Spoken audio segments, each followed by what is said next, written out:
in life. Once you make one mistake, sometimes it leads to more mistakes. It snowballs, yeah. Right, and I think that's what we're seeing here because it's it is surprising indeed. And she did play the move King to E2, so I guess that was kind of forced out. Exactly. So we can't give her too much credit for playing that one quickly. Right. Hello. So we are expecting Rook takes A4, going after the E4 pawn, and then again it's this question after Rook check, King back, Rook takes, King F3. Can Irina? Does Irina think that that her chances in this ending are good enough? Yeah, what do you think? What do you, if you had to bet on draw or win, what would you bet I think now? it's closer to draw than a win. After these developments? Yeah, I think it would probably be only 25% chance probability of white winning and a 75% probability of a draw. But this is interesting because so Anna did throw in the Rook A2 check immediately. So you were expecting Rook A4 first, and then after King A3, there's the Rook A3 move. So instead she played Rook A2 check immediately. Does that change anything? Because now after King F3, she can also play Rook A3. So King E2 was played, and Rook A2 check was played? Mm-hmm. Oh, that's interesting. So now after King F3, Rook A3 is also in the position. So does this mean that, what does this mean Irina needs to try to do here? Clearly she doesn't want to back her king up to F1. She needs her king in the game. Yes, that's fair enough. Well, but we've got strange there. Yeah, maybe this is a good finesse here by Anna. We'll keep a close eye on that. Meanwhile, we've got Maurice Ashley on some news from the game Ehrenberg-Fidel, where Josh Fidel's hat seems to keep getting luckier. Well, his lucky hat is certainly helping him in this game. We have not been paying attention to this game, even though Fidel was absolutely in striking distance of the leader that is only a 1.5 behind. But if he wins this game, he will be a half a point behind Varuzhin Akobian, tied with Kamsky and with Lenderman. He has played the move. It was a blunder alert, and he played the winning move, Queen to D2. This move is huge. It threatens all kinds of things, including E2 check, the pawns, the bishop and queen attacking the king. And it looks as though the only move is to trade queens. Well, actually, trading queens would win a piece. This would just win a piece on the spot because the knight can't move away because of D1. So this is a problem for white in this position. If he ignores the attack on his queen and he plays a move like A4, then he runs into simply E2 check, and there's nothing to do. If he hangs out trying to keep his knight, then Queen E3 is checkmate. So he has this problem. The move Queen to D2 actually threatens, and let me see if this move actually happened. No, it hasn't happened yet. So the threat is E2 and chasing the king away from the knight. Nothing to do to defend this square. Nothing to do. This threat is too powerful. He's going to have to trade and pray that queen takes queen, pawn takes, king E2, pawn takes somehow is a draw. Trying to use this as compensation. I don't think that's going to happen. I think this king is just going to be able to come into the game very easily, and this bishop will hold these pawns back. So it looks like Josh Fidel is going to win his game and be tied with Kamsky and Lenderman after they draw their games, which is looking increasingly likely, and he will be a half a point out of first place with all to play for 2 rounds left in the U.S. Championships. But he doesn't have his hat on. So it's just his good moves doing it all. Back to you guys. Hey, I feel like there's a childhood story about that. Something about a ballerina and her ballet shoes.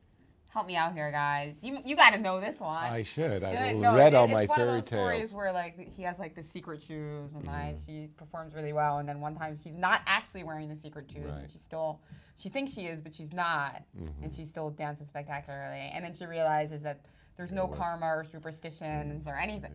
You're just good if you're good. You're good if you're good. Kind of like Robert. Like, how does Hikaru play so well at 1 minute? He plays good moves fast. Really good.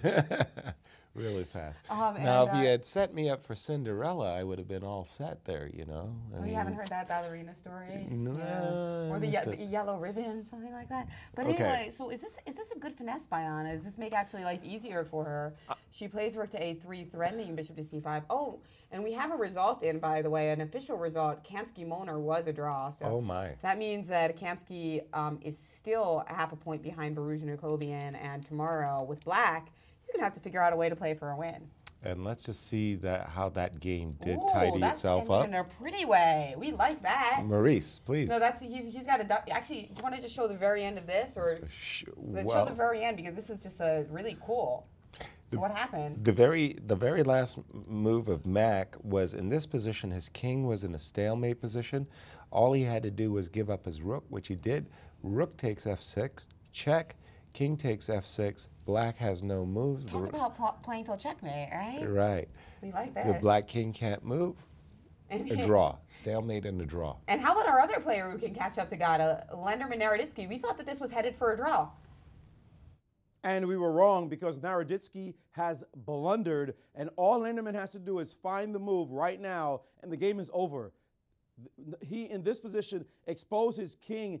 Did Naroditsky probably thought it was no big deal to play g5, probably thought it was no big deal to bring his king up, but if Lenderman finds the move rook to a4, it's over. The game, and he has played rook a4. Guys, this is winning at least this piece, or the rook will land on a7 with nothing to be able to block the presence of these pieces down here. This king is going to get creamed. The move rook e4, for example, rook a4 after bishop back, rook attacking queen. Look at the h-pawn about to drop. If you try to play a move like queen to g6, it's going to be mate after this move. What's the king supposed to do except just march up the board to its doom? G4 check, the king coming down even further, and the piece was just march the king. I mean, where's this king going? It's on the wrong side of town. King takes pawn would obviously lose to queen d1 mate. This is over. Lenderman winning this game. He will suddenly catch a Kobian and be tied for first again. He led in this tournament for so long, then he got kicked back a little bit. Now he won yesterday, and he's about to win again and be tied for first. Also leapfrogging Kamsky. Amazing turn of events here at the championship. Guys? Unbelievable. And he'll be playing in round 10 against Mackenzie Molnar. And in round 11, he'll face Varuzhin Akobian. Exactly. How perfect is that? For the title. This is just the pairings are absolutely perfect for us in this tournament. It's unbelievable. I mean, Lenderman versus Akobian. Lenderman wins today with 6 points. And you got to admire his character. He's been through a lot in this tournament. He's a roller coaster, and he's still just. I'm really finding rook a4. And yeah, I'm really stunned that Danya. I thought he had done everything he needed to do to secure a draw in this game, and it looks like he slipped with these moves, king f6 and g5. No reason at all to ever put his king in any danger as he has done. And by the way, I'm happy to say that defending champion Kamsky has joined us. He's in the studio. He's getting mic'd up. A huge result in the game between Lenderman and Naroditsky. Rook a4. Danya just simply missed it. And by the way, after rook a4, bishop e5 was played, as Maurice was pointing out, rook a7, and frankly, there's just no moves. Too many threats. Queen d8 check, pawn on h7 is hanging. Too many threats, and now I think Naroditsky, Danya, is realizing for the first time his predicament. And we do have a grandmaster and defending champion, Agata Kamsky, with Maurice Ashley. Indeed, with four-time champion, Grandmaster Kamsky. Gata, this was a tough game. It looked as though you were milking him for some time, but the win always seemed just out of reach. What happened in this game? Well, I played my usual opening, and I thought I had some advantage, but then he just managed to create the counterplay just in time with every move. And after f6, I was pretty sure that he's going to make a draw, because I thought that I'm better, but not that better. Yeah, but there were some chances, but he played well and defended well overall. So, and Rook Endgame, I thought it was winning, but it wasn't a draw, so okay. You had a golden opportunity to catch Varuzhin Akobian. Were you surprised by how badly he lost his game? I didn't look at his game. You didn't look, well, so now that you know he's lost, also Lenderman looks like he's about to win his game and tie for first again. You play Akobian tomorrow. What's your mindset going into the game? I have no idea. I'm still trying to get over this game, and. Are you disappointed about the result? Well, okay, yes, of course. But, you know, I just have to find out where I did wrong, so. Okay.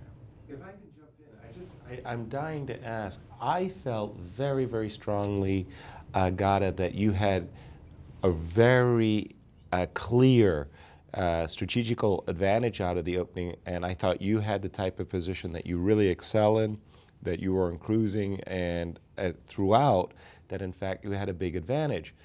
And it's really baffling, but the computer kept finding resources for black. How big did you feel your advantage was coming out of the opening? Let's say move 12, 14, 20, because it always looked good for you. Well, I thought I had slight advantage here, especially after bishop g4. I thought I'm gonna exchange the light squared bishop and put my king on e2, and then the position will be real unpleasant for black because I have more space and my pawn structure is better. But black just came up with this whole b5, b4 pawn sack idea, and he was just in time, as I said. You know, he just in time to create the counterplay. We did miss some moves here in your game. Right at this moment, he played this idea and played this move, sacrificing a pawn. That was quite a rich moment in the game. Yeah. Well, I think I played well, more or less. The only time I can criticize myself is when we reach this position, and after rook a7, e4. And I felt that I could play c4 here, but it was really dangerous because he can also give me some mating threats here. And I just couldn't see until the end who is better. Okay, so the computer shows that it was possible. Okay, so probably that's the way I should have played. Used to play with the move c4 c4 here. or rook c, c7, yeah. But okay, it was it was complicated. Still got to calculate, right? Yeah. Well, you're going into tomorrow's game. You did the situation is not totally familiar to you in the last couple of years. You've been doing so well. What do you do now to clear this out your brain? What do you do to get yourself up for the last 2 rounds of a big tournament? I mean, players out there look up to you as a U.S. champion and one of the top players in the world. What do you tell them in a situation like this? How do you get your head clear to be able to move forward?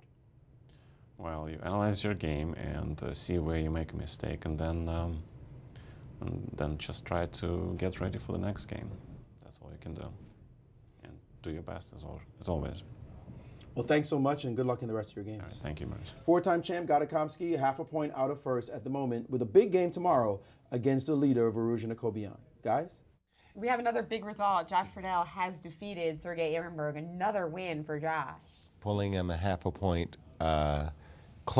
within half a point striking distance of Akobian. That's right, and he's been really impressing. His last 3 decisive results were all wins for him. And by the way, just to repeat Gada at the end there, I know he sounded very downcast and dour about his result, but this is really what Grandmaster... Lenderman won also. Lenderman he has won the game, catching up with Virginikova. Wow, we will come to that in just a second. But that's what Grandmasters do, is they internalize and they replay the game and they try to find the truth of what they missed. And once they're pleased with their answers, then they can start thinking about the next game. Shall I bring in the Lenderman game for just a moment, and so we can see how the game finalized? Yeah, it's just that rook a4 move.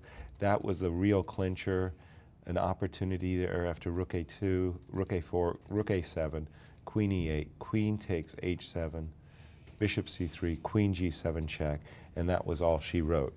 After, let me just see, why king? Am I just forcing, oh, pardon me, the bishop is hanging. Oops.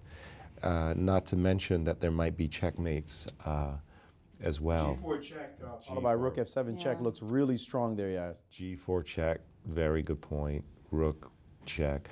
The bishop on e3 controls e3 square. Bishop on c5 controls e3 square. You have to drop your bishop, I guess, back, and you could just take this with check, and it's terrible. So Danya gave that one up.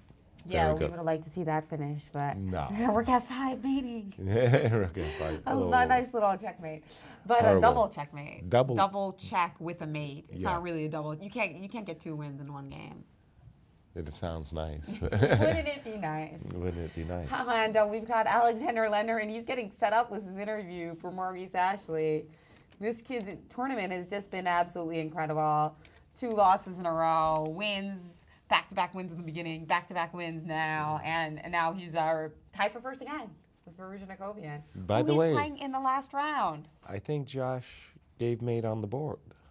Wow, is this our first checkmate on the board of the tournament? I believe so. You know, Ehrenberg also, no, that wasn't Ehrenberg, that was Molnar. I was thinking about knight G1 mate and Molnar Ramirez. So we've had basically 2 mates on the board here. Right, so we just saw this horrible predicament that white was in. G4 was played, takes, check, king, queen check, and mate to Sergei Ehrenberg, as these black pawns and bishop cover all of the escape scores for the king. Some nice looking bishops today in the U.S. Chess Championship. And we've got with us Alexander Lenderman, and he's with Maurice to talk about his tournament shaking victory over Daniel Naroditsky. Indeed, with Grandmaster Alexander Lenderman, who at the moment is giving his fans heart attacks. I mean, first you start this tournament off strong, then you lose, and now you're winning again. Were you shocked to find yourself on the winning end of this game? A little bit. I mean, I assumed that I'm going to press a little bit and then it's going to be a draw, but then somehow he was making it very hard for himself.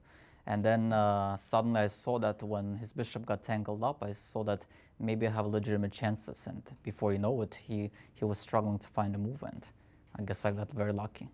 Well, we all use that word luck in chess quite a bit. People say there's no luck in chess, but we players feel like there's luck. Did you feel real lucky after you saw this move, bishop to A1? Bishop, well, yeah, I mean, right around here already, I already thought I had good winning chances because his king is weak, his pawn, he had to move to G5, he had little time. By now, he was already very nervous. By now, I thought that I'm probably going to win this game. Really? You felt the competitive situation told you at this point, there's going to be a win at this point, probably, because it's just very difficult for black to play here. It's very difficult to avoid a mistake at this point. But, you know, right around move 30, 35, I assumed that it's probably going to just be a draw, but then suddenly I just got chances out of nowhere. Anything can happen in chess, and suddenly you're tied for first. Yeah, I mean, in fact, he even offered me a draw, but you have to always fight, like Magnus Carlsen does. You have to always look for chances, no matter how drawn it looks. Indeed, the good attitude, the attitude of a winner. You're now tied for first with 2 rounds to go. How does that feel? No, it's pretty good, but again, the tournament's not over yet, and I have to now get busy preparing for tomorrow. You play Molnar tomorrow. What's your record against him? Well, once he became a GM, not very good. I lost and drew against him, but okay, it doesn't really matter so much to me. Because actually I lost the only game I played against Naroditsky, I lost to him with black. He crushed me. So, like I said, if my approach is good, then I'm not too worried. What's your opinion of what happened with Akobian? He lost really badly today. Well, Sam Shanklin is very dangerous. Actually, his only 2 wins were against me and against Var Akobian when the leaders, he beat the leaders when they were leading by at least 1 point. So I guess he's serving the role of maybe Ivanchuk from that candidates. As spoiler, you mean? Yeah, but he's a very dangerous, very good player. He played a great game against me, probably a very good game against Akobian, and that result doesn't surprise me, obviously. Your expectations before the tournament, did you think that after round 9 of the U.S. Championship, you'd be tied for first? I'm not really, to be honest. It's very pleasant. I mean, I didn't really, like I said, I didn't think about results too much, but certainly if you ask me, would I take that kind of result, I would probably be happy with this. You have more wins than anyone in the tournament, I believe. Akobian has 4 wins. But you have 5. I mean, that's a really amazing number in the U.S. Championship. That's interesting because lately, before this tournament, I haven't beaten a Grandmaster in a long game in 16 straight games. But here I won 5 games, so it's a pleasant surprise. But I guess here it's a completely different tournament. 1 game a day, different preparation. My coach George is helping me, so it's the discipline is different, everything's different. So new approach every game, and that's why miracles can happen. Well, indeed, and more than just miracles, but very good chess play on your part. Congratulations on your win today. We wish you the best of luck in the rest of your games. Thank you. Grandmaster Alex Lenderman is not 34th Street, but he'll take the miracle. Back to you guys. Alex, the hitman Lenderman, 7 decisive games out of 9 games. Wow, only 2 draws. That's really remarkable. I love that fighting spirit. Yeah, and that's making this U.S. Championship unbelievably exciting. Yeah. I just can't believe it. But to go through that roller coaster ride of winning some games, going through those 2 losses, and now 2 wins, back-to-back wins, to put himself into the lead, or tied for first, I should say, really sets up beautifully tomorrow and the final game. Yeah, this is going to be an unbelievable finish to the U.S. Championship. Oh. Stay tuned, guys. Now, what about Irina Krush? Exactly, of course. Let's check in on the ladies here. We've got 6 minutes for Irina Krush. This is really the first time in the game where she's downtime to Anna Zatonski, so that's not a very good sign. And I kind of like that finesse that Anna played. One of the things I'll note is that Anna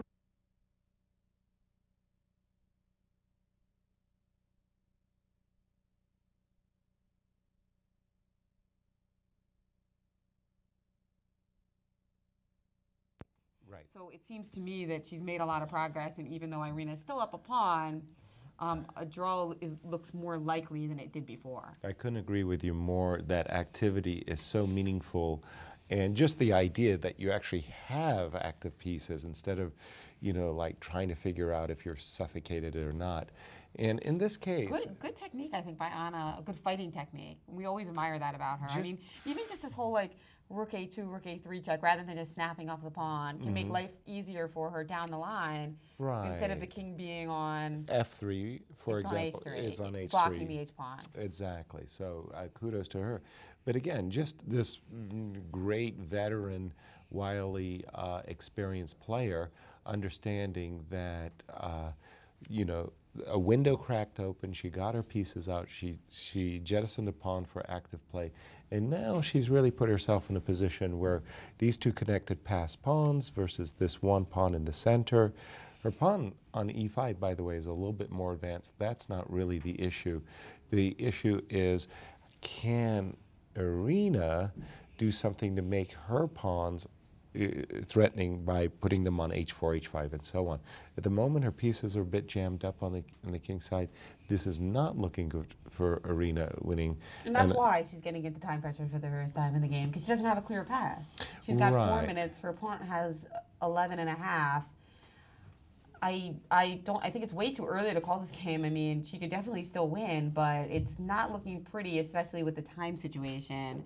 I think that Anna said in interviews that she keeps saying in interviews that when she was younger, the motivation came easy. And now she needs to force herself to be motivated and hungry during the game. But she looks pretty motivated right now. The women's championship hangs in the balance if she draws this game. Absolutely. And we do have a move by Irina.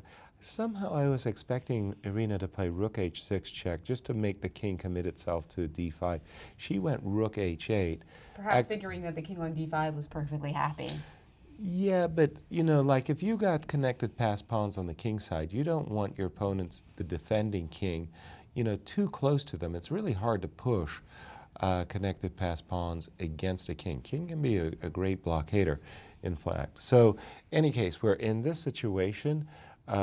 Key decision for Anna now. Does she want to control the 4th rank, or like her opponent, does she want to put a rook down and behind, and again be playing for E5 and E5, E4? Drawbacks to both, of course, because this allows the king back into the game. So keeping the rook on the 4th rank keeps that king, but because the king can't get into the game, the pawn on H2 also. Yes, exactly. Yeah, the king stands in the way of the pawn. A nice move for Anna, by the way, is kind of this move, king F5. First of all, you're picking up a tempo against the bishop, always very nice, but you're also blocking White's king from getting to a good square G4 and H4 so that you're getting out of the way. Instead, she played rook to A4. So. Right. I thought it was a critical decision. I can understand why she wanted to stay on the 4th rank to maintain, to prevent White's king from approaching. I think I would have played king F5. In any case, probably not a critical decision in the sense that she has different. Yeah. That you would have also tried to cut off the king. Right, now, with king F5.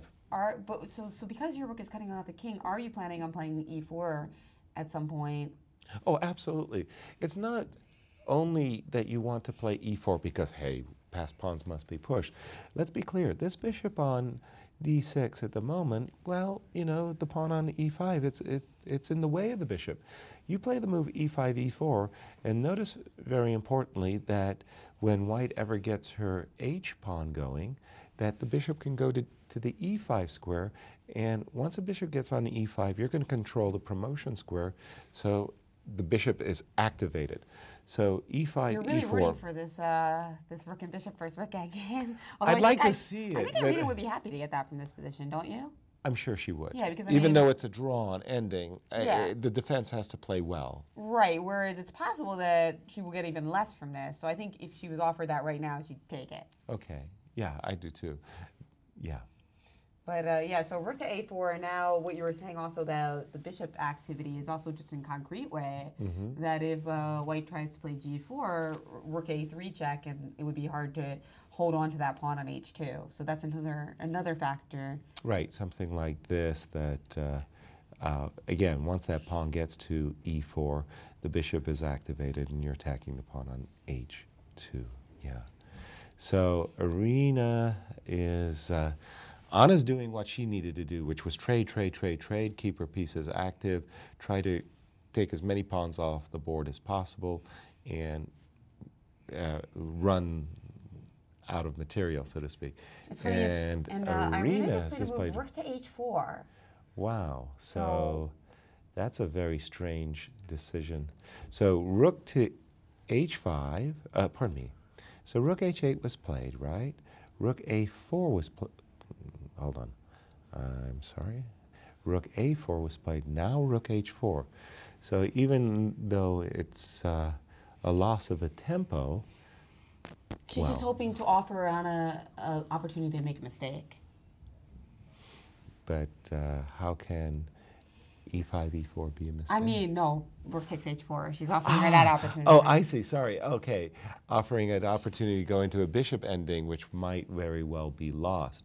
Not 100% sure. Yeah, but I think it's like, right. I'd probably, you know, generally if you're on the defensive side with fewer pawns, you want to go for the rook endgame. Sure, Just as a general rule. I'm sure Anna will consider it because she's got a lot of time. She's got 10 minutes. But I don't think she'll put too much thought into it because don't you think just her instincts will prevail and say like, when we're down material in endgames, the rook endgames are more drawish type. Right, and so she will keep the rooks. And she did, but she didn't play e4. She actually played rook to a2 instead. Okay, again, we've been seeing this before, putting pressure on the h2 pawn. And king f5 can come in, or king d5 to play e4 next move. Yeah, I'm not really, I don't think I quite follow the logic there, because now after king g4, your king's not on f5. Right. If you give me a rook check, well, that's fine. Then you've But now actually... you can go to h5. And maybe worm my way all the way up to g6, and then you'll be a little bit unhappy that my h-pawn... But can I just, okay, so if I play e4 here... Then I guess I have to play something like, maybe check for, well, okay, so bishop f4. And here, if I can get in rook check and h4. Bishop, that'd be nice. Yeah, well, no, not to win your bishop, but just to get in h2, h4. At least Irina's given herself a pass pawn, right. And that's really going to boost her chances of winning this game. So a little bit of a slip. Inaccuracy, you think? Yeah. And indeed, Irina did play king to g4. She does still have less time than Anna. She's at 2 minutes to Anna's 10 minutes. Anna probably played rook a2 quickly because she's trying to kind of capitalize on that time edge, but maybe she's slipping up and giving Irina a clearer path with her pawns. Yeah, a little bit more chances. So the very, very nervy, tense position. You can't expect the ladies to play perfect after playing like 5 hours and all the pressure that this game entails. Yeah, with everything on the line. I think Zahansky's playing impressively well defending this endgame because, man, her opening and early middle game, it just looked terrible. It just looked like a lot of players would just basically be like, okay, like... I'm going down and uncle, I mean. Yeah, right. 2 thumbs down on her opening, but resourceful, stellar, battling chess in the middle game and endgame. And now anything is possible, except, well, I mean, Except to win. we're going to see either Irina win or we're going to see a draw, and either result is going to be pretty thrilling for us here at the championships. Even a win, we should mention Bayana. She does have a chance. She hasn't completely wrapped up the championship because she'll have to make a draw or a win in the final game against. Victoria? No, Nemkova. Victoria's playing Irina. That's right. I got it wrong. Yeah. Sorry. And we've got Maurice, who's going to take a look at the standings with us over at the U.S. Chess Championship, where really anything can happen. Indeed, Jen, it's gotten truly exciting here at the championships with only 2 rounds to go. And I'm taking a look at the tournament cross table because it's just so fascinating, the possible finish. First of all, we see here at the top after round 11, the cross table before this round, actually, it says here after round 11, that's a mistake. But before this round, Varujan Akobian was at the top. He had 6 points, and he's lost. So he's remaining on 6 points. He lost to number 8 in the field, Sam Shanklin. And now what does that mean? That means he has 2 empty spaces right here against number 2 and number 3 in the tournament. That's Kamsky and Alexander Lenderman. Of course, Kamsky only drew his game against number 12. This empty space is now filled, is going to be filled with a half a point. That's against Mackenzie Molnar, who has not been doing well in the competition. And he's going to have to face off against number 1, that is Varujan Akobian tomorrow, and also against number 5, Josh Fidel, who has leaped also into the lead with a win today. Josh is the lowest rated player in the competition, so he's doing incredibly well, acquitting himself quite well. Well, he's going to face off against Kamsky, and he's also has to face off against, here it is, number 8, Sam Shanklin, world beater Sam Shanklin, who's done so well so far to knock off the top player. So will Sam do it again against him? And Alexander Lenderman, his 2 games remaining, he's got a sweet ride because, okay, he has to place Varujan Akobian in the last round. He gets Mackenzie Molnar again at the bottom of the cross tables next. So anything could happen here at the championships. Really, it's a 4-horse race right now between those 4 players I named, Akobian, Kamsky, Fidel, and Lenderman. It would be almost impossible to figure out a scenario where anyone else rises to the top. So it's going to be interesting to see. We don't want to miss tomorrow's action as well as last round action here at the championships. Guys? Yeah, what a group of players to root for. Yeah. So would you take Kamsky and give me the field? Or would you rather have the field? No, take the field. He's half a point behind. Yeah, but he's going to play one of the leaders tomorrow, and all he's got to do is score like 1.5. How much? Let's book it right now. Guys, he's playing 2 of the leaders. Okay, Fidel is tied with him as we speak. He's tied with Fidel, so he's playing 2 critical games coming up, both Akobian and Fidel, to finish it off. So it's not an easy path for him at all. But if he's, bluntly speaking, if Gata is to successfully defend his title, he's got to win, right? He's just got to win. He's got to beat Akobian, and he's got to win his last game with Fidel. Right. And he can't do anything at all about Lenderman in particular. No. Lenderman is out of his orbit. And if he manages to beat Akobian and Lenderman wins, suddenly he's a point ahead of everyone going into the last game against Akobian. Akobian would have to beat him in order to cause a playoff at the top. So right now it's like some anything can happen scenario. Very good.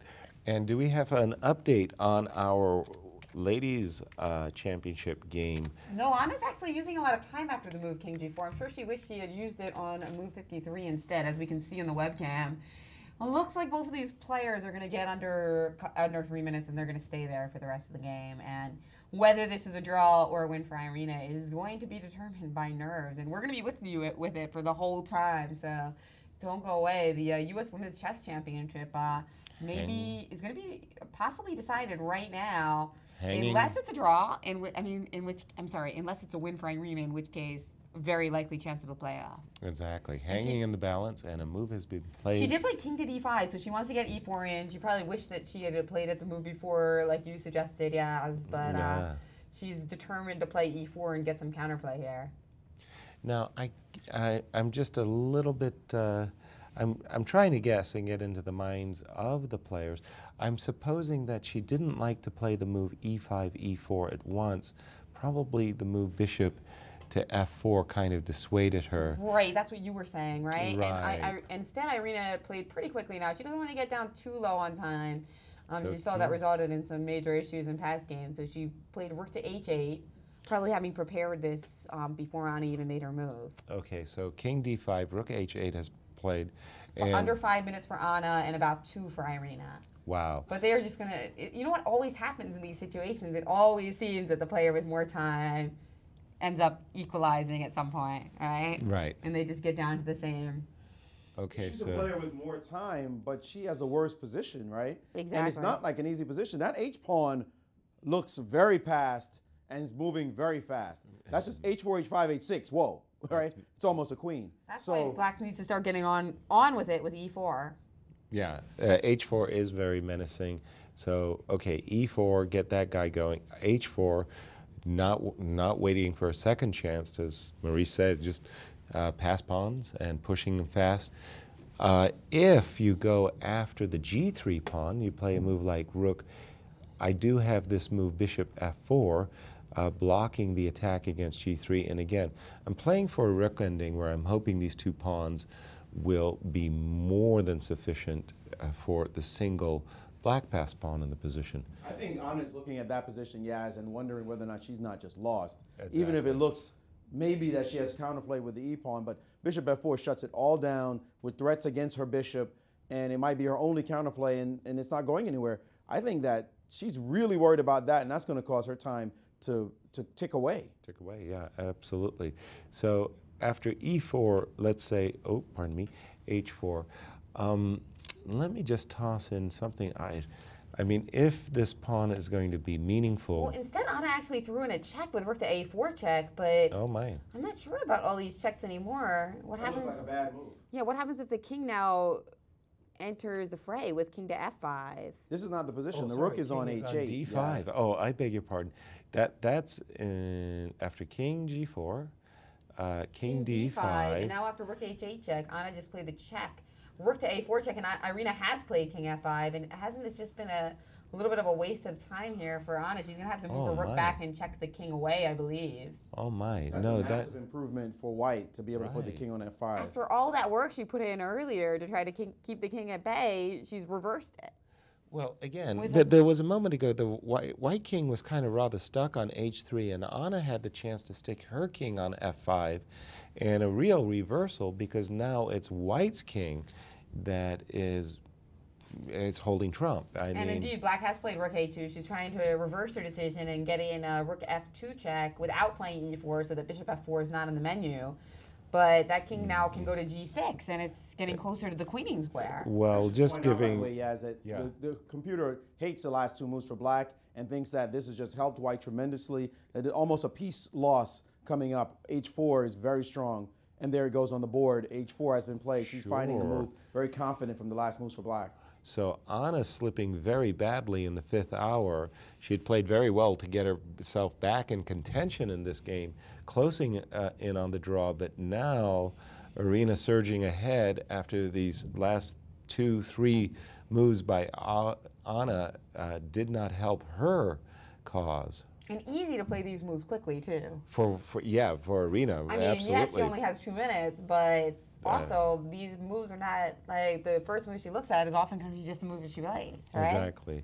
So now, I don't know exactly why Anna wanted to delay playing e4, but if she's got any chance at all, she's going to have to play e4 one day, and probably a rook check, king g6, e4, but she's helped Irina. Helped This is Irina. a big moment. This is a very big moment. The computer is saying king g6 is a big mistake. Oh, I'm If sorry. king g6, rook g3, and she g2, did you not think? play king g6. King g4 is still winning, but she realized it and played king to g4, so still on track for the victory. So You mean king king g6, g6, rook g2? Is that rook what you're saying? g2. G2, Yeah. sorry. Yeah, Hitting because the G pawn hasn't gone and the pawn to- will drop, and that's I a see. totally different position. So Sorry. king Right, g4. because the pawn hasn't gone to e4 yet, so bishop f4 is not on the menu yet. Yeah. So there is like some small pro to, I guess, Anna having that pawn still on e5, but she needs to push it eventually. And so now she's stuck. What is she going to do? Okay, let's just imagine e4 for a quick sec. What would you do? Well, you were pointing out the possibility of bishop to f4 here. Well, in this particular case with the rook on f2, I wouldn't want to allow my opponent the opportunity to split the pawns. They were no longer protected and passed. I was thinking that after e4, maybe you could slide in this nasty little move, rook d8, with this pin. The king may not have such an awkward square, so something like this check. Okay, I squeezed an extra tempo out of the position, so to speak. And there it is, 2 minutes for each side, by the way. Anna going underneath Irina's time in this position. Right. We are going to be playing on the increments in this game. Okay, can we just take a quick cam shot of the 2 minutes. clock? Well, we got 2 minutes. For a quick moment. I'd love to see. 2 minutes for Anna and 2 minutes and 15 seconds for Irina at this exact moment. By the way, Yaz, you were totally on point. The computer agrees completely with your moves. The last two moves you played against e4, rook d8 and the rook to e8, perfect, followed by h5, winning, virtually a piece. The e-pawn, it says you're going to have to ditch, and she has played e4, but if rook d8 lands on the board, she's going to have to ditch the e-pawn, which will simply lead to a lost position. Of 2 pawns and... Two beautiful passed pawns. Gotcha. So now Irina to play, will she play this move, rook to d8, with the idea of bishop to f4, just winning the piece? Sorry. And she has played rook to d8.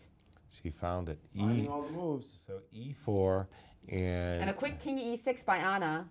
Rook d8 has been played. Irina, king e6. We're expecting this nasty rook e8 check, winning a tempo, and then h5, and the 2 connected passed pawns overcome 1 passed pawn. That's right. Irina's pieces all getting into these beautiful positions. We didn't see them. Can you imagine the rook, the king on h3, and now they're all hopping into action. Right. Rook e8 check was played, king d5, all these moves on the board. So both players now with closer to 3 minutes. And what are they doing with their score sheets? It's a that's 60 now move. 60. It's move 60, exactly. So there's 60 moves on the score sheets. Then no extra time, just they need a new score sheet. Exactly. So because one of the points of the 30-move increment is you're never allowed to stop taking a score. You're required to keep score. Because the logic is it can't take you longer than 30 seconds to write down a move. You should have seen me as a beginner trying to coordinate the squares. Well, that's right. Some of the kids who play chess, they're so young that they're actually better at chess than they are at writing. So they can play chess, they just can't actually write the letters. How cute. That certainly has happened. And h5 has been played on the board. Oh, Anna Zatonsky in deep trouble. Oh my, so Irina playing perfectly when the title is on the line. How else to put it? I mean, she's finding all of these right moves, and Anna, who had fought so valiantly, came back from an awful opening, is just seeing her ambitions crushed. That's right, although remember that she was a point ahead before this game, so even if she loses, they'll be equal going into the last round. And kind of interesting pairings. I mean, on one hand, Anna's playing a player with more points, but she's got white, where Irina has black, so almost a bit of an equilibrium there, I would say. Mm-hmm. If Irina wins, I mean, obviously playoff looms, but she'll just feel great. She'll feel like, she's the deserving champion. She's played her rival, beat her closest rival. And although she didn't play great chess in her last 4 games, winning when it counts is what it's all about, right? Well, also, this allows Tatev to catch up and give herself a lot of chances, at least mathematical chances to catch up. I do believe that chances are Anna or Irina, one of them will win their final game. But if not, Tatev's right there in the fray because she actually won against Yasser. We thought earlier that game would be a draw. But in fact, in earlier games, we saw that Iswaran can sometimes slip up in the endgame, and she did slip up against Tatev. Tatev wins the game and increases her score. Rook g3, by the way, was played. Rook f3, by the way, attacking g3 was played by Irina. Irina could play bishop f4. In my view, after bishop takes f4, she's probably winning, thinking that this king is really badly placed on d5. I would probably actually just play bishop h4 was myself. played. just defending the pawn on g3. And guess what? It's all about the h-pawn these days. H-pawn is really fast. And even if you put your bishop on e5, you have to be worried that I might just snap it off. Just take and then queen, right? And queen, you know, at the right moment, of course. But that's on Irina's agenda as well. So last 8 moves by Anna, I think, is going to cost her this game. She has to play, according to the computer, the sturdiest defense is bishop back to f8, just trying to slow her opponent down just a bit and putting her bishop on the long diagonal. But that doesn't seem like it will last very long. Something like just king So g5. king g5, bishop g7, h6. And then stay on that long diagonal somewhere hiding, but that pawn is fast. Yeah, I can't imagine black really lasting. I believe, it looks like from the webcam that she's played rook f7, but I think it's already too little too late. White's two connected passed pawn are simply going to carry the day. I'm looking at bishop h4, rook f7. Rook f7 was played and then h6 was played in response. You're right. And wow, this guy, king h5, king g6, and h7 is easy, easy Irina looks peasy. like she's going to win this game. And again, that means that the two champions will be tied for the lead going into the final round, and Tatev Abrahamian just a half a point behind. So the three mathematically, favorites. she could win her game, and if Irina and Anna both draw, we could have a three-way tie for first. Wow. I think the math of that is highly unlikely. I think that Irina or Anna will win. Yes. But the way this championship has been going, who knows? I mean, it's just topsy-turvy, flippy-floppy. I mean, it's crazy what's going on. But the odds would go with Anna and Irina. One of them, they're not playing each other tomorrow, so one of them, and probably both of them, winning their last round game. And but Tatev at least managed to win that game. It did look like a draw for the longest time with some rook and pawn ending technique. Those techniques are difficult for young players to really appreciate. I think that young Ashrita will go back and grab Levenfish Smyslov or one of those books, Fundamental Chess Endings or something, to get the endings down, particularly those rook and pawn endings. But right now, it's all about Irina Krush coming up big in a huge game against her main rival, against the leader of the tournament. That's right. And I don't know if I think it's most likely that both of them will win, because that would mean that they both have to have like an 80% chance of winning. I think Right. That's a bit high. No, that's high. But it's just like the moment, right? 50-50 that they'll both win, maybe. Yeah. Or a little less than 50%. Yeah, it's just the moment where you feel that the momentum and that these two rivals, boy, do you think they hate each other's guts? I mean, it always comes down to. I'm sure they did after that battle in 08. Right. There've been a lot of Olympiads since then, including some medals. So perhaps they've mollified things to somewhat. some extent. Yes. All right. Let's make sure that we understand what has happened. In this position, after the move rook f3 attacking the pawn, the bishop dropped back to defend the pawn. Rook f7 was played. h5, h6, getting ready to escort the pawn up the board. Bishop e5, covering the pawn. I'm expecting bishop g5. I'm pretty sure it was played.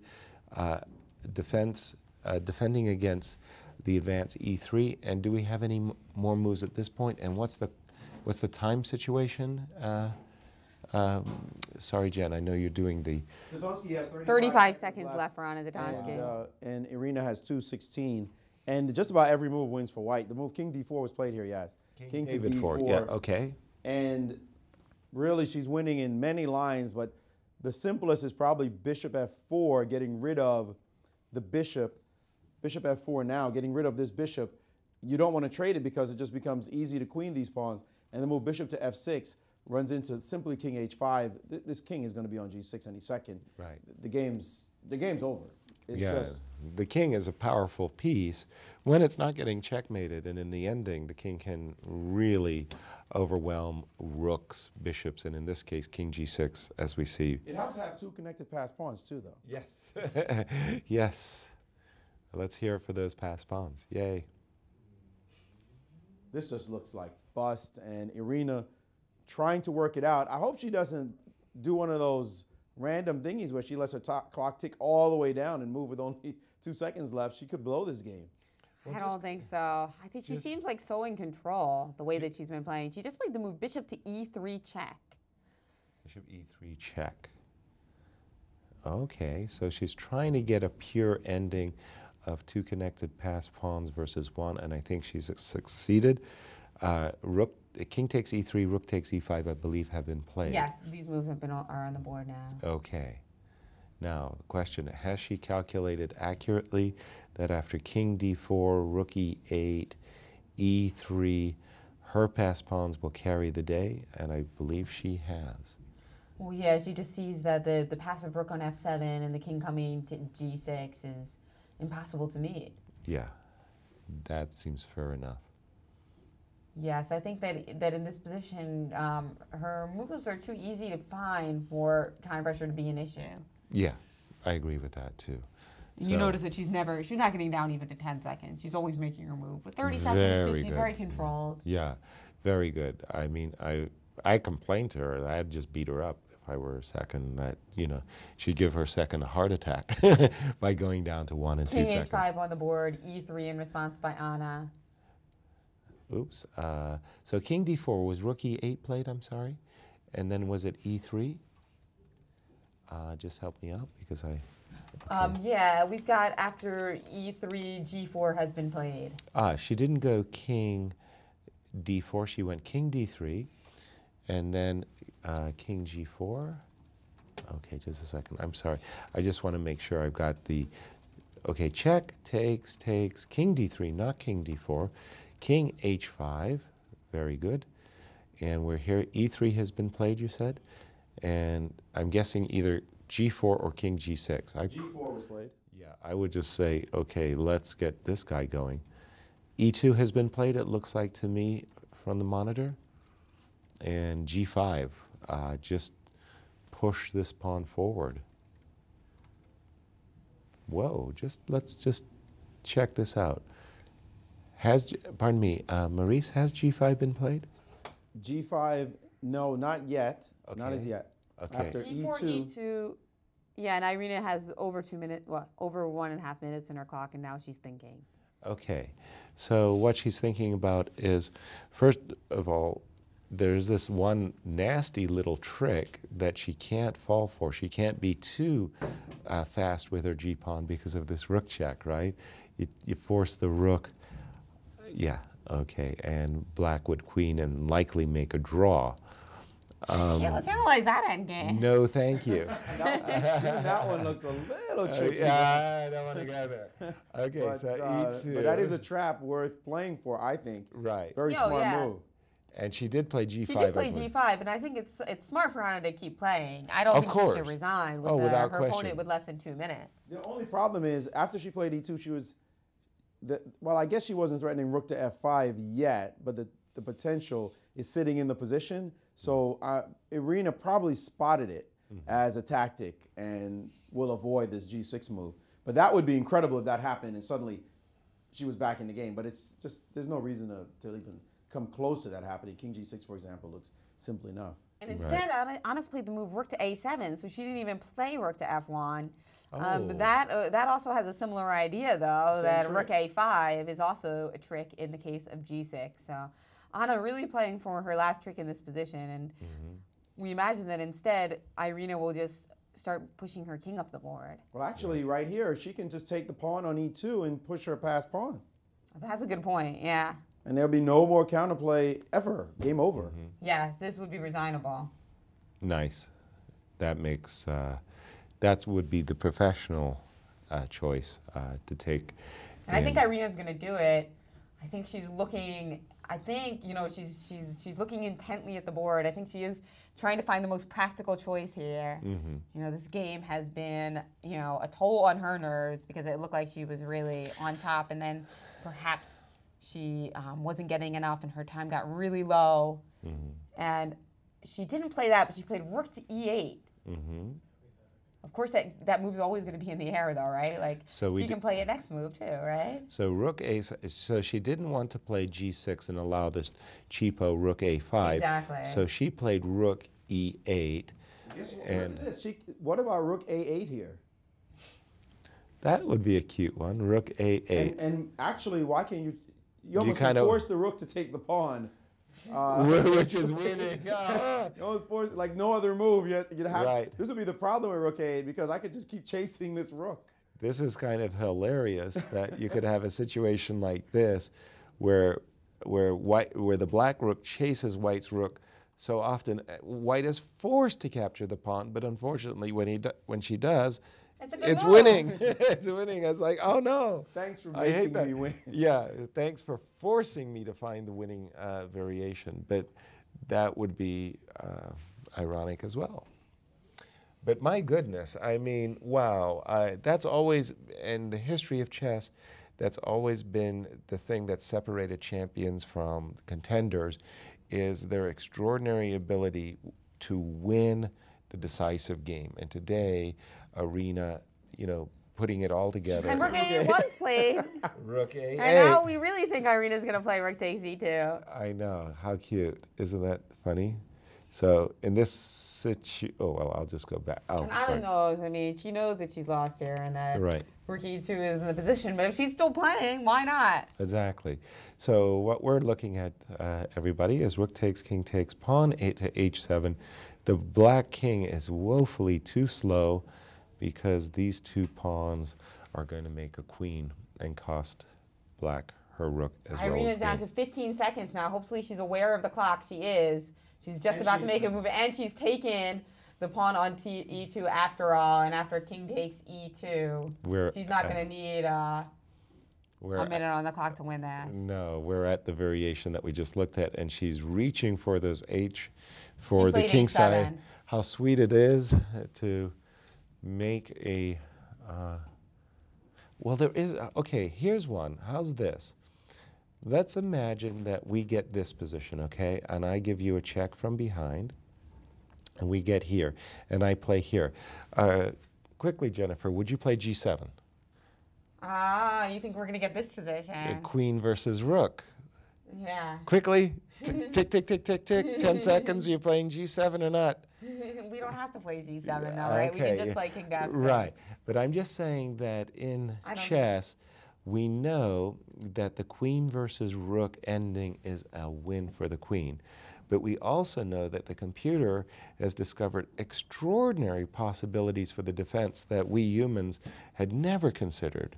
I think Irina would hate if this happened. To play. Like, oh my goodness, I have to play against the queen, but I don't think she's going to fall for it. Okay. But it's also considered to be very hard for humans to defend with the rook. Absolutely. They usually hang the rook in some variation. Right. The humans lose like rabbits, and computers defend incredibly well.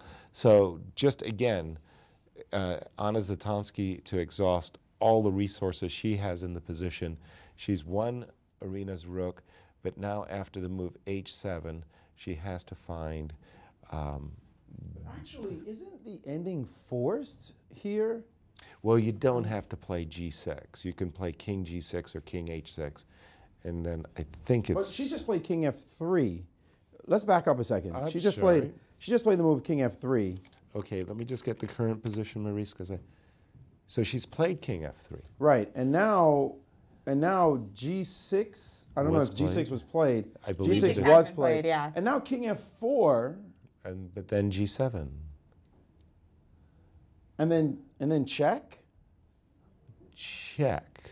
Okay. Ooh, check. So if king here, I have this check from behind. So that would mean after check, I would have to go down. And then Check sooner or later, again. you pick off the g pawn, right? Well, is it so clear? I guess it is.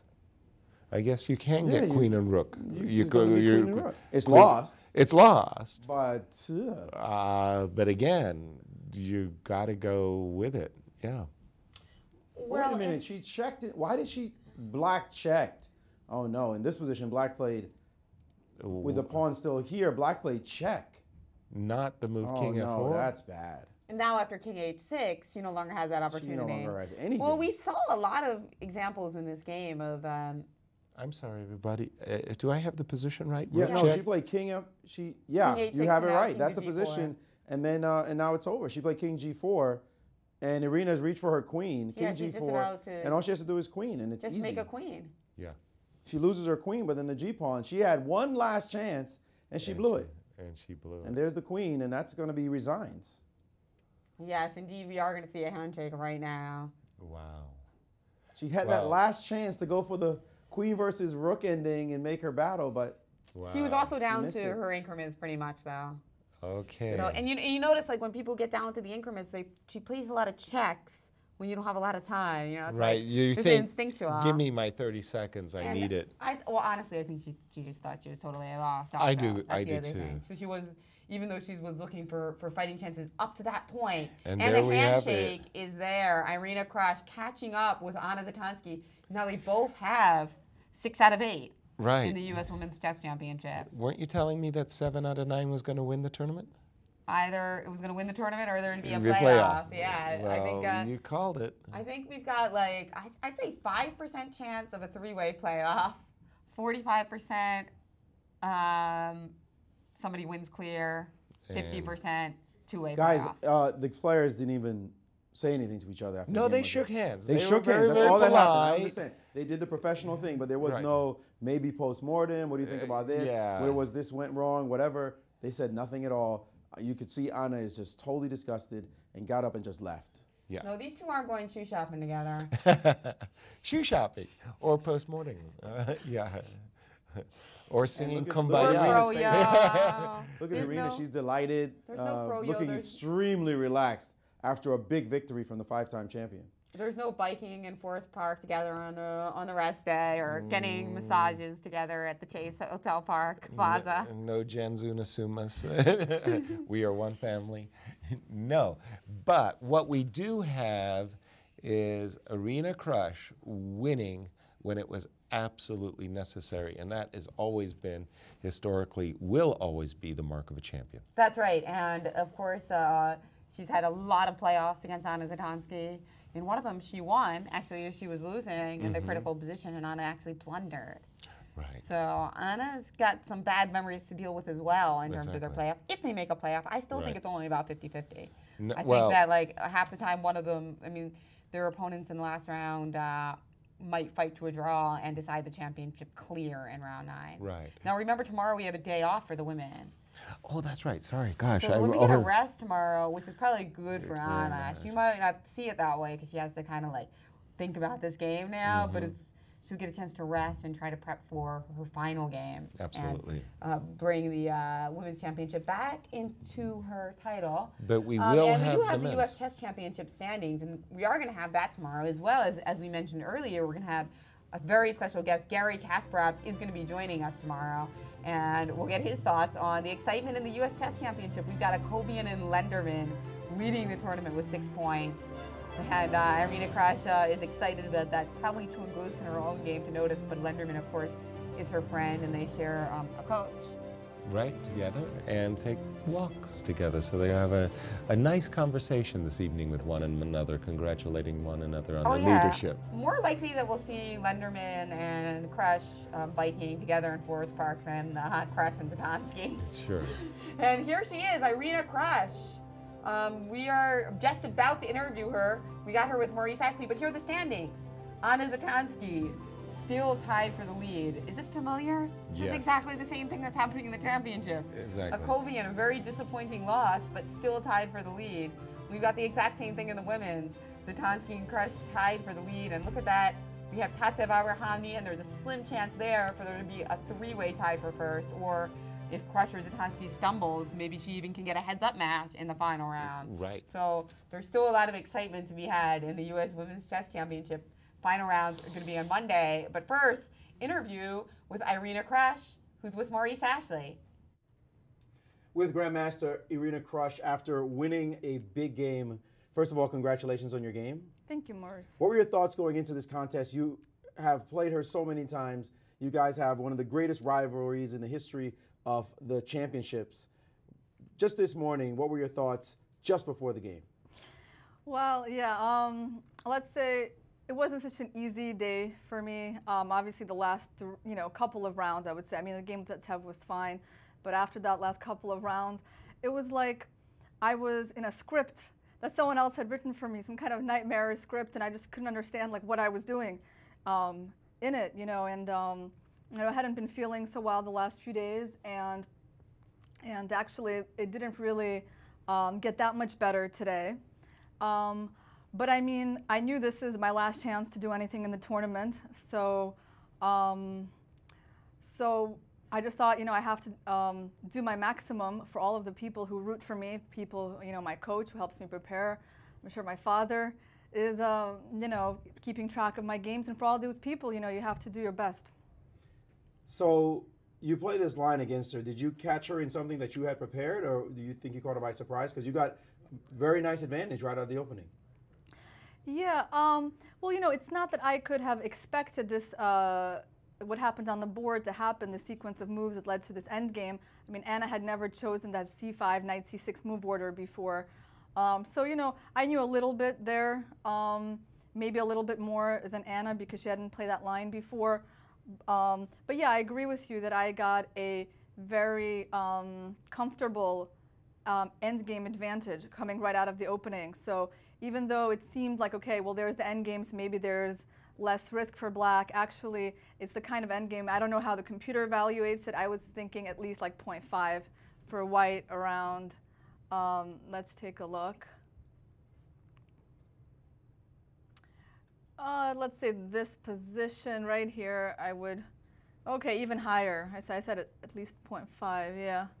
Oh, but she had some chances here to maybe play better to equalize. But I mean, I didn't think that it was an easy endgame for black to play. As you see, there are a couple of weaknesses there to target, c6, a7, and oh, I gotta say my technique wasn't very good. I was about to say, at some point, it didn't look like you might win the game. I mean, she pushed your king around, and she had centralized her pieces, though she was down a pawn. She seemed like she was possibly going to draw the game. What were you thinking right at that moment when you realized this is not as easy as it should be? Yeah, that's interesting. Well, definitely around this moment, let's say over here, I think white has a pretty dominating advantage. So c4, should I have allowed that even? I'm not sure. Yeah, probably not. Rook c to a4, which I played as the second move of the computer, and I should improve my position a little bit more with rook a6 before I go for this. Yeah, this position, I mean, I pretty much got everything I wanted. One of the things that's important here is that I kept that pawn on a7 as a target on a dark square. And I think a slightly improved version for black would be having the rook on c6 and the pawn on a6, at least having one of those pawns on a light square. But basically, I got everything I wanted here. And I got to say, Anna defended, I think, very well. You know, this move h5 that she came up with, move 39. I don't know, I thought, oh, look at that, computer's top move and not an obvious move at all.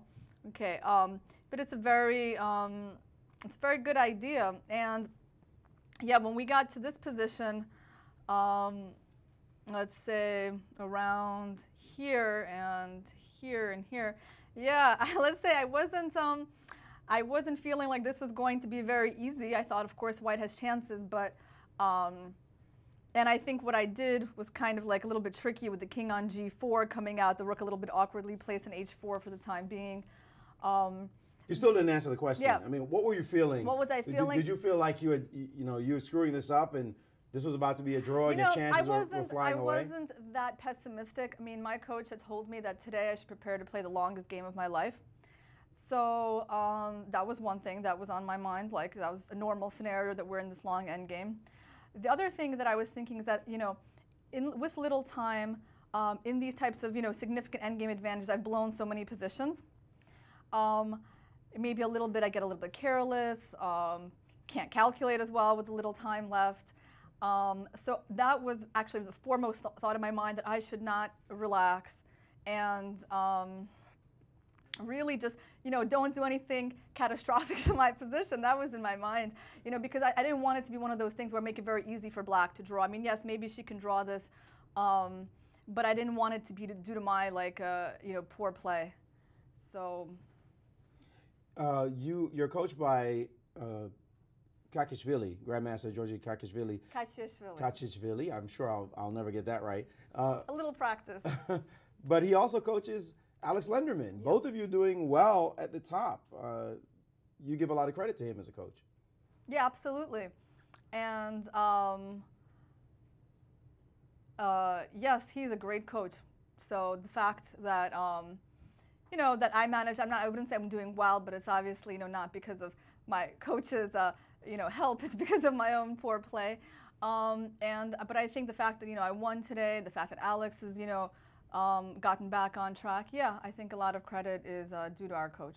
So how do you feel going into the last game? You get a rest day again. How do you feel going into your last round? After all, you play Victoria Ni, who is not doing the greatest in the championship, while Anna plays Nemkova, who's really a tough player to play against. What are your thoughts going into the last round?